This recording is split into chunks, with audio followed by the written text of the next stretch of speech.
Hi everyone, I'm Monica Taylor and welcome back to Tailor Made Cards for You.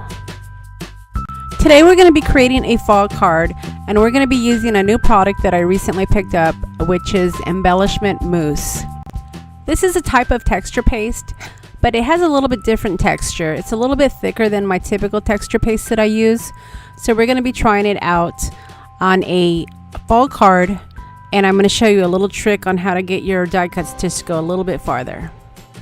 So I started out by picking out a few stencils that I wanted to create a background with. And of course I had to pull out my distress crayons because I love working with these distress crayons along with my stencils. So there really was not any rhyme or reason. I just picked out some colors that I thought would make a nice fall background and I added them to my stencil. And then I took a baby wipe and I spread it all around my card. That probably is one of my favorite stencils. It's getting a little bit worn and unfortunately I don't have the name of it because I threw out the packaging, so I'm going to have to go on a treasure hunt. The burlap stencil is also another great stencil to use for fall cards. It is a stencil that I use regularly and it works really nicely to create backgrounds. Stripes is another one that I've really begun to use more often. Originally when I got it I didn't really see a lot of techniques that I could use for it, but it seems to be showing up on more and more of my cards. And then this final one, which is just dots, is another great one. I love the randomness of the dots when you use this stencil and it creates for a great mixed media background. Okay, so this is the new product that I was talking about and it's Embellishment Mousse, and as you can see it's a little bit thicker than some of my normal texture paste, but you're going to see that it worked great for this technique I'm about to show you. Okay, so the stencil, as you can see, is not your typical stencil. It's one that I created from a die punch, and this is the tip I wanted to show you about making some of your product go a little bit farther. I've been wanting a maple leaf stencil, but I just hadn't gotten around to ordering one yet. So when I pulled out this leaf punch and I started punching with it, I realized that the leftover was a perfect leaf. And I thought, hey, why don't I try to use this along with my mousse to create my own leaves? And you're going to need to make sure that the paper you're working with is a little bit thicker because the mousse product is a little bit moist and you don't want your paper to tear. And another thing that when I found when I was actually working with this texture paste is I wanted it a little bit thicker, and of course when it's thicker it's going to take a little bit longer to dry. So after I put together the first leaf, I had to set the card aside to allow it to dry so that way I didn't mess up the stencil working on the other two leaves. Now I wanted to find some paper that would complement those gold leaves, and this gold metallic paper was perfect. It was a little bit more expensive than I wanted to spend on cardstock, but sometimes you just have to spend the extra money to make a beautiful card.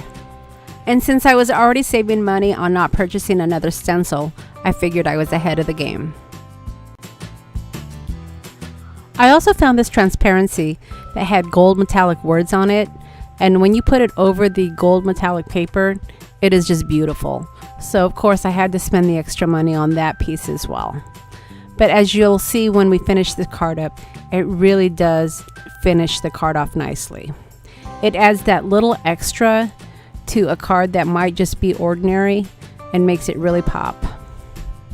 Now when you're working with transparencies, you don't want your glue to show through, so again I had to pull out my Xyron and create a sticker.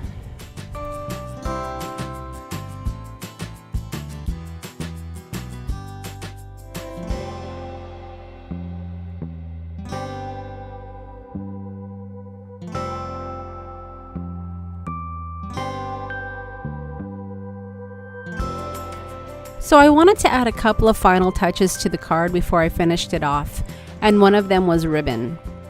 I love working with sheer ribbon because it's easy to tie and it works well if you're creating a bow or just a knot bow, which I'm going to do for this card right here.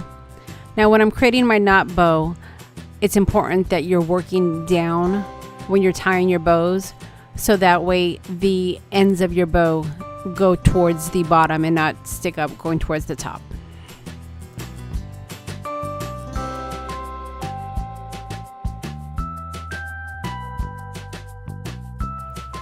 I matted the card onto 5.5 by 4.25 white cardstock, and then I decided to come in with one last finishing touch.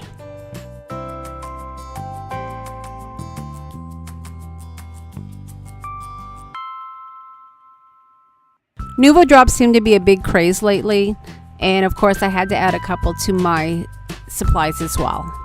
I'm working with the copper, but they also come in a variety of colors, as well as some glitter Nuvo drops. So I hope that you've enjoyed my video and that I've given you some ideas for your fall cards. As always, I'll leave a list of all the products that I've used to create this card, along with the links to the stores.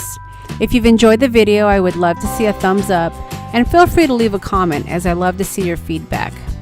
If you haven't subscribed to my channel yet, now is a great time to do that, and hopefully we'll see you again next time. Thanks for stopping by.